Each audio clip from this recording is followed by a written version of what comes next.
இன்றே டவுன்லோட் செய்து உங்கள் ஃபேவரட் ஷோக்களை என்ஜாய் பண்ணுங்க. லக்ஷ்மி அன்பா பார்த்த என்னால ரெஸ்பாண்ட் பண்ண முடியல. பாசமா என்கிட்ட பேசினா என்னால பதில் சொல்ல முடியல. புத்தி சரியில்லாம இருந்தா ஒருத்தர்கிட்ட பேசாம இருக்கலாம். ஒழுக்கமான ஒரு பொண்ண கண்டுக்காம இருக்கிறது ரொம்ப கஷ்டம். எதிரியா இருந்தாலாவது தூக்கி எறிஞ்சிடலாம். அன்பா பழகிற அவகிட்ட விலகி இருக்கிறது ரொம்ப கஷ்டம். நான் நானா இருக்க முடியாம, அவளுக்கு பிடிச்ச மாதிரி இருக்க முடியாம நான் எவ்வளவு கஷ்டப்பட்டு இருக்கேன்னு உனக்கு தெரியுமா?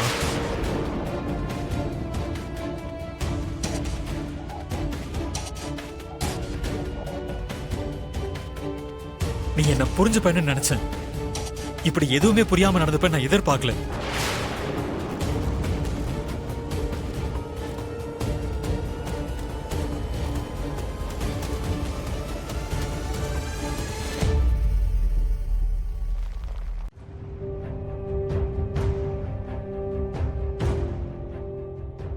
சாரி பேபி, மெசேஜ்க்கு நீ ரிப்ளை பண்ணலன்ற கோவத்துல நான் நல்லது கெட்டது எதுவும் யோசிக்கல.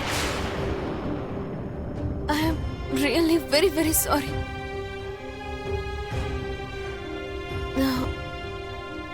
அதான் சாரி சொல்லிட்டல்ல, இன்னும் ஏன் நீ சீரியஸாவே இருக்க? ப்ளீஸ்.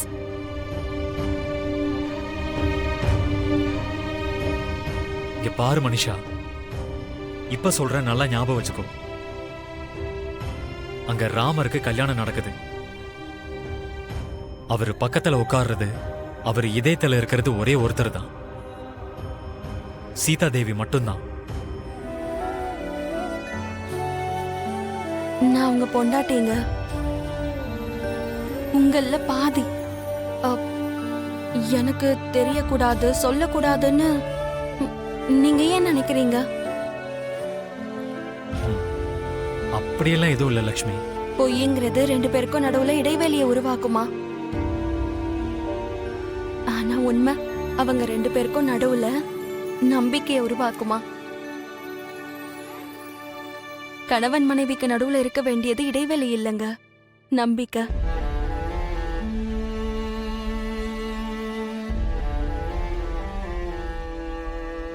இது ஒரு சின்ன விஷயம் தானே லக்ஷ்மி, இதை எதுக்கு சொல்லிக்கிட்டேன்னு நினைச்சேன்.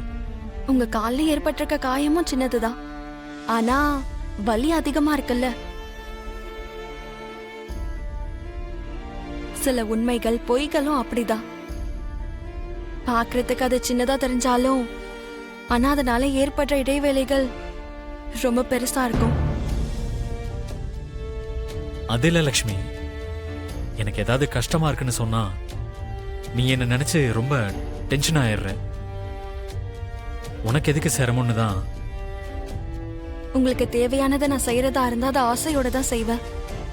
அது எனக்கு சிரமமா இருக்காது.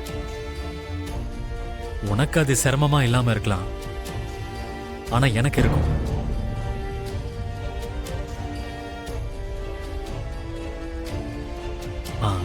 என்ன ஆச்சு? நீங்க ஒரு வாட்டி ரொம்ப கியூட்டா இருப்பீங்க தெரியுமா? கியூட்டாவா? ஆமா. உங்களுக்கு ஒரு விஷயம் தெரியுமா? எங்க ஊர்ல பண்டின்னு ஒரு பையன் இருப்பான். அவன் நினைச்சதை செய்ய வைக்கணுங்கிறதுக்காக எல்லாத்தையும் ரிவர்ஸ்ல தான் சொல்லுவான். உதாரணத்துக்கு அவனுக்கு அல்வா சாப்பிடணும்னு தோணுச்சுன்னா அவங்க அம்மா கிட்ட அல்வா சாப்பிடுறதுக்கு நல்லாதான் இருக்கும், ஆனா கசப்பா இருக்கும், சாப்பிடுறதுக்கு நல்லாவே இருக்காதுன்னு ரிவர்ஸ்ல சொல்லுவான். அத வச்சு அவனுக்கு அல்வா சாப்பிட ஆசையா இருக்குன்னு அவங்க அம்மா புரிஞ்சுக்கிட்டு அல்வா செஞ்சு கொடுப்பாங்க. ஒருவேளை பண்டிகைக்கு புது துணி வேணும்னு பண்டிக்கு தோணுச்சுன்னா அவங்க அப்பா கிட்ட போய், அப்பா பண்டிகைக்கு எல்லாரும் புது துணி வாங்குறாங்க, எனக்கு புது துணி எல்லாம் எதுவும் வேண்டாம், பரவாயில்ல நான் பழைய துணியை போட்டுக்கிறேன்னு போய் சொல்லுவான். அத வச்சு அவங்க அப்பா அவனுக்கு புது துணி வாங்கி கொடுப்பாரு. நீங்களும் இப்ப எனக்கு அவன மாதிரி தான் தெரியுறீங்க. யார மாதிரி? பண்டி மாதிரியா? ஆமா, என்ன வேலை செய்ய வைக்க கூடாதுன்னு நீங்க நினைக்கிறீங்க, ஆனா நான் ஏதாவது உங்களுக்கு வேலை செஞ்சா அத நீங்க நல்லா விரும்புவீங்க. ஆ, அந்த விருப்பம் உங்க கண்ணுல தெளிவா தெரியும். ஆ, அது அது வந்து லக்ஷ்மி, என்னங்க? உங்க மைண்ட் செட் எனக்கு சரியா புரியலனாலும் உங்க மனச பத்தி ஓரளவுக்கு எனக்கு புரியுங்க. என்கிட்ட ஏதாவது கேட்கணும்னு தோணுச்சுன்னா யோசிக்காதீங்க. சொல்லணும்னு தோணுச்சுன்னா கூச்சப்படாதீங்க. ஏன்னா நீங்க எப்போ என்ன கேட்டாலும் செய்யறதுக்கு நான் எப்பவும் உங்களுக்காக ரெடியா இருப்பேன்.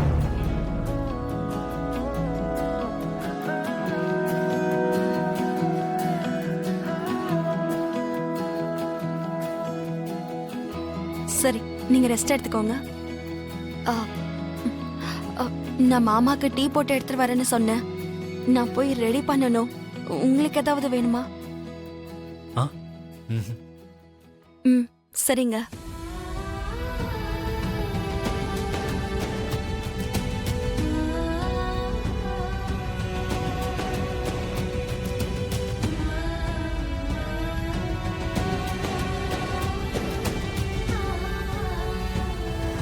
மித்ராவோட சேர்த்து எல்லாருமே எனக்கு ஃப்ரெண்ட்ஸ் தான் ஆண்டி. என்னைக்காவது ஒரு நாள் இந்த வீட்டு மருமகன்ற பட்டம் என்கிட்ட வந்து சேரும். அந்த லக்ஷ்மியோட நிலைமை முன்னாள் மனைவி ஆயிடும். இப்ப கொஞ்சம் பிராக்டிக்கலா பேசுவோமா? சாப்பிட சாப்பிட வேப்பம்பூவும் இனிக்கும் அந்த பழமொழியை கேட்டிருக்கல்ல? நாம சாப்பிட சாப்பிட கொஞ்ச நாளைக்கு கசப்பா இருந்த வேப்பம்பு கூட இனிப்பா தெரிய ஆரம்பிச்சிடும். லக்ஷ்மிய கொஞ்ச நாள் அதே மாதிரி எல்லாருக்கும் இனிப்பா தேன் மாதிரி இந்த வீட்டோட மருமக அந்தஸ்துக்கு பெர்ஃபெக்ட்டா தெரிஞ்சா அப்போ ஓ நிலைமை என்ன ஆகும்? நேவர். அப்படி என்னைக்குமே நடக்காது. சித்தி சொல்ற விஷயத்துல கூட சில உண்மை இருக்கு மனிஷா. ஆமா, ஏற்கனவே அப்பாவும் பாட்டியும் லக்ஷ்மி என்ன பண்ணாலும் அவளை பாராட்டுறாங்க. அவ என்ன பேசினாலும் அற்புதம்னு சொல்றாங்க. அப்பனா ஒவ்வொருத்தரும் மாறிட்டு வராங்கன்னு தானே அர்த்தம்? எக்ஸாக்ட்லி. நாளைக்கு அரவிந்த் அக்கா கூட மத்தவங்கள மாதிரி மாற வாய்ப்பு இருக்கு. அக்காவும் லக்ஷ்மியோட நல்ல குணத்துல லாக்காக வாய்ப்பு இருக்கு. யார் மாறினாலும் மித்ரா மாற மாட்டேன் ஆண்டி. ஐயோ மனிஷா, மனசு மூளை ரெண்டையும் பயன்படுத்தி யோசி. லக்ஷ்மிய மித்ரா விருப்பப்பட்ட கல்யாணம் பண்ணிக்கிட்டா, அவங்க அம்மா சொன்னதுனால கல்யாணம் பண்ணிக்கிட்டான். நாளைக்கு அதே அம்மா சொன்னா குடும்பமும் நடத்த ஆரம்பிப்பான். அதுக்கப்புறம் புள்ள குட்டியும் பெத்துக்குவான்.